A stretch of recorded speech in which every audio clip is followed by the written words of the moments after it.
जैसे आज आपके साथ ये रजिस्ट्री वितरण के कार्यक्रम के अंदर कि आप 20 वर्ष से उस दुकान के ऊपर बैठे थे,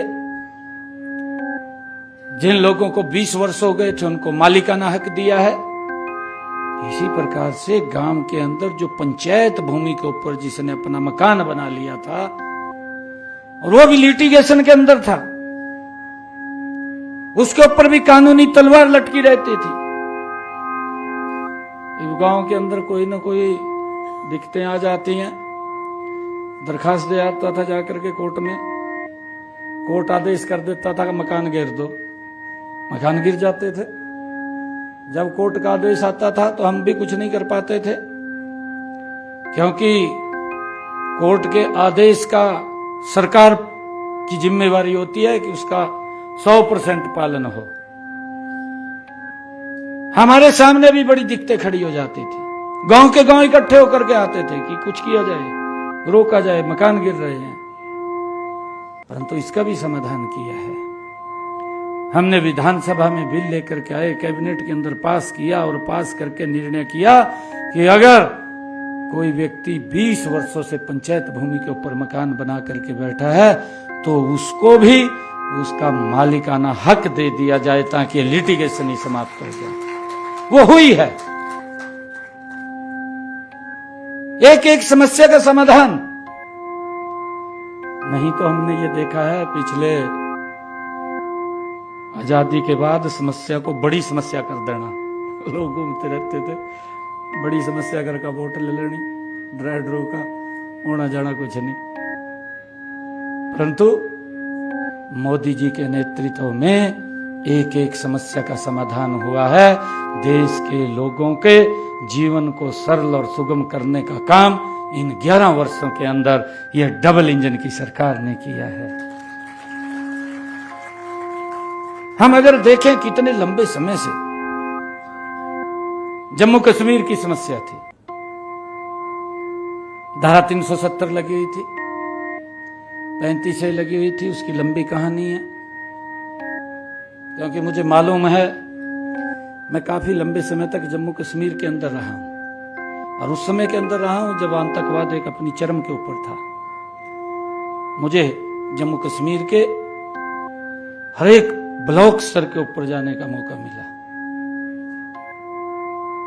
लोग क्या क्या बोलते थे, क्या क्या कहते थे, लोग सुरक्षित नहीं थे। आतंकवादियों का एक वहां पर इस प्रकार का दबदबा था, बेटियां सुरक्षित नहीं थी। वो अपनी पीड़ा हमारे सामने शेयर करते थे, बताते थे हमें।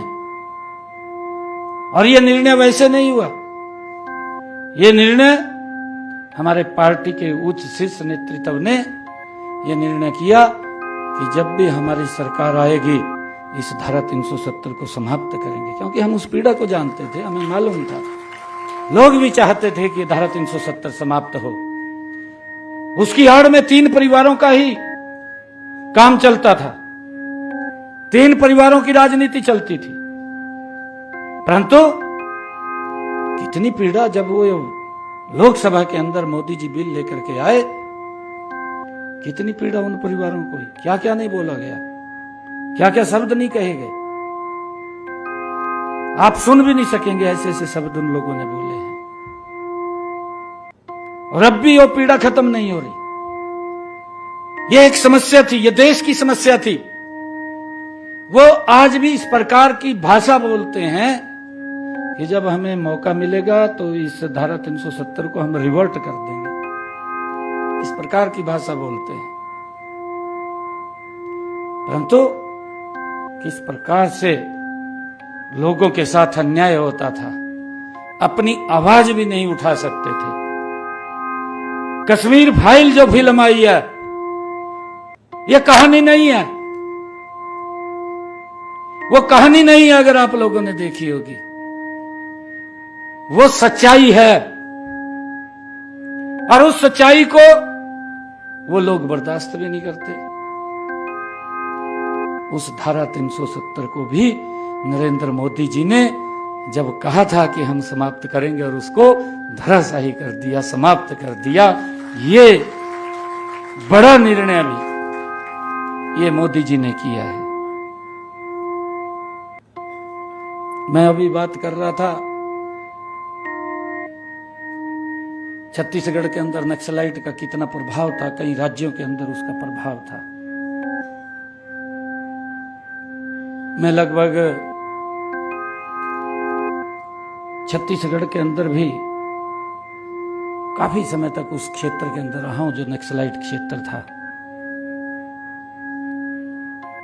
मेरे तो सामने की आंखों के सामने की बात है, वो माइंस लगा रखी थी। रास्ते में हम गाड़ी से जा रहे थे, हमारे आगे एक पुलिस की बड़ी गाड़ी जा रही थी, वो माइंस फट गई हमारी आंखों के सामने। देखते देखते ऐसा दौर हमने देखा है। मैंने कहा है कि समस्या को बड़ी समस्या खड़ी कर देना। आज मुझे गर्व है, आज मुझे खुशी भी है कि इन 11 वर्षों के अंदर जब एक मिशन मोड के अंदर काम होता है, आज वो नक्सलाइट उसको संकुचित करके मात्र थोड़े से क्षेत्र में रह गया, उस ग्राउंड को भी क्लियर करने का काम ये भारत मां का लाल नरेंद्र मोदी कर रहा है। लोग सर ऊंचा करके बिना भय के जिए, ये सरकार की सोच है और सरकार उसको लेकर के काम करती है। आज उन नक्सलाइट एरियो को भी आज आप देख रहे हैं, बहुत सारे नक्सलाइट्स तो अपने आप आ जाते हैं, कहा जी हम छोड़ रहे हैं सारा कुछ, उनको मुख्य धारा के अंदर लेकर के आ रहे हैं।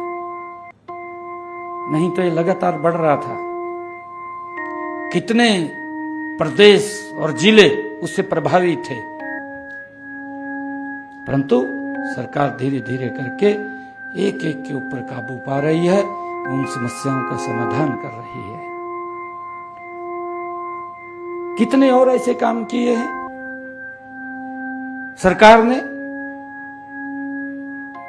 2014 से पहले मुझे याद है, माताओं को, बहनों को शाम को सूरज ढलने का इंतजार करते रहते थे, परंतु नहीं सोचा गया उस बारे में। अगर किसी ने सोचा है तो नरेंद्र मोदी जी ने सोचा है। आज मुझे खुशी है कि आज हर घर के अंदर शौचालय बना करके सबसे बड़ा सम्मान माताओं बहनों को देने का काम वो नरेंद्र मोदी जी ने किया। उनका सम्मान बढ़ाने का काम किया है, उनकी इज्जत को बढ़ाने का काम किया है। परंतु आज भी कुछ बोलते रहते हैं, नेता कहा कुछ नहीं कराया भाई नहीं कुछ कराया, तो देख तो ले भी क्या हो रहा पता नहीं लगता उनको। आप सोचिए 55 करोड़ लोग भारत के आजादी के बाद, उनको बैंक में जाने का अधिकार नहीं था। आपको मालूम है, अगर किसी गरीब व्यक्ति को आवश्यकता पड़ जाती थी कि मैंने बैंक में खाता खुलवाना है, उसका खाता नहीं खुलता था। उसको बोला जाता था कि जिन लोगों के बैंक में खाते हैं साइन करा करके लेकर के आओ, और जो जिसका खाता हुआ था बैंक में जाने जो पता चल जाता भाई इसका खाता नहीं, यार गरीब आदमी आयो, साइन नहीं करता था। अरे कितना अपमान होता था गरीब व्यक्ति का। आप सोचिए, उसका खाता नहीं खुलता था। 55 करोड़ लोग थे। मोदी जी ने आकर के जनधन योजना लेकर के आए और उन 55 करोड़ लोगों को सीधा बैंक के साथ जोड़ने का काम किया, और जितनी योजनाएं चल रही हैं उनको उस खाते के साथ अटैच कर दिया। खाली खाता नहीं खुला।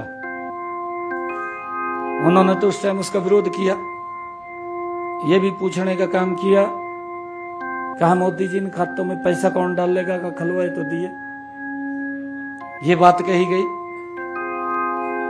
भाई आज मेरे को फिगर तो है नहीं है, परंतु मैं लोगों को आज ये कहना चाहता हूं कि उन 55 करोड़ खातों को देख ले, कितने हजार करोड़ रुपए उनके अंदर जमा है, ये आपको पता चल जाएगा। आप देख लीजिए उसको, मेरे पास फिगर नहीं आ रहा। किसी ने 1000 रुपया जमा किया, किसी ने 2000 किया, किसी ने 20,000 किया, किसी ने 50,000 किया। उन्होंने उसके अंदर छोटी बचत करके अपने पैसे को उन खातों में जमा किया, क्योंकि उसको अवसर मिला है। जब किसी को अवसर मिलता है तो उसके अंदर वो अपनी बचत को कंट्रोल करता है।